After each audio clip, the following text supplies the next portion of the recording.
আবারও চলে এসেছি তোমাদের কাছে। সবাই কেমন আছো? ভালো আছো তো? আজ মঙ্গলবার, আমরা তো আজকে নিরামিষ খাই, তাই রোজ রোজ ওই নিরামিষ ভাতটা খেতে আর ভালো লাগে না। তাই ভাবলাম আজকে একটু অন্যরকম করে তোমাদের দেখাই। আমি আজকে কি কি রান্না করব সব কিছু তোমাদের দেখাবো, তোমরা দেখতে থাকো।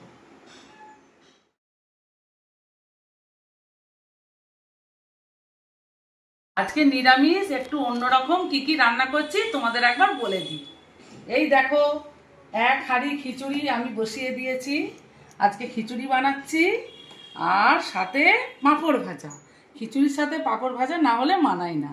আর করছি কি কি, পটল ভাজা, আলু ভাজা, পনিরটা এনেছি, পনিরটা আমি আলু দিয়ে করব। আর করেছি চাটনি, আর ওর সাথে পায়েস। শেষ পাতে একটু মিষ্টি মুখ না হলে ভালো লাগে না। পায়েসটা আর চাটনিটা আমি করে নিয়েছি, এবারে আমি এগুলো বানাবো। সব কিছু তোমরা দেখতে থাকো, আশা করি তোমাদের খুবই ভালো লাগবে। পাঁপড়গুলো ভেজে নিচ্ছি। পাঁপড়গুলো সব ভাজা হয়ে গেল। এবার আমি এই একটাই কন্টেনারের মধ্যে রেখে দেবো, তাহলে পাঁপড়গুলো খুব ভালো থাকবে। এবার আমি পটল আর আলুগুলো ভেজে নেব।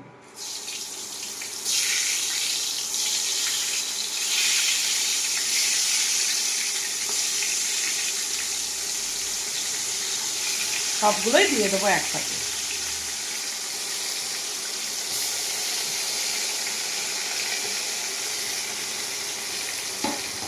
পনিরগুলো দেখো ভালো করে ভাজা ভাজা হয়ে গেছে, খুব সুন্দর করে ভেজে নিয়েছি। নুন এবং মিষ্টি দিয়ে ভালো করে ভেজে নিয়েছি। এবার কাজু বাদামটা দিয়ে দেবো। এটা কাজু বাদাম বাটা আছে, আর কাঁচা লঙ্কা এটার পেস্ট করে রেখেছি, দিয়ে এটা দিয়ে দিলাম। একটু সাদা সাদা করবো তো, তাই কাঁচা লঙ্কাটা দিয়েছি। দিয়ে ভালো করে নাড়াচাড়া করে নামিয়ে দেবো। এই দেখো পনিরটা রান্না হয়ে গেছে। এইটা আমার মেয়ের খুব ফেভারিট, সাদা পনির। এবার আমি আলুর দমের জন্য আলুগুলো ভালো করে ভেজে নিয়েছি। ভেজে নেবার পর মশলাটা দিয়ে দিলাম। এটায় কি কি মশলা আছে, এটা আদা বাটা, জিরে বাটা, ধনে বাটা, আর একটু টমেটোর পেস্ট, আর নুন মিষ্টি সব কিছু দিয়ে দিলাম।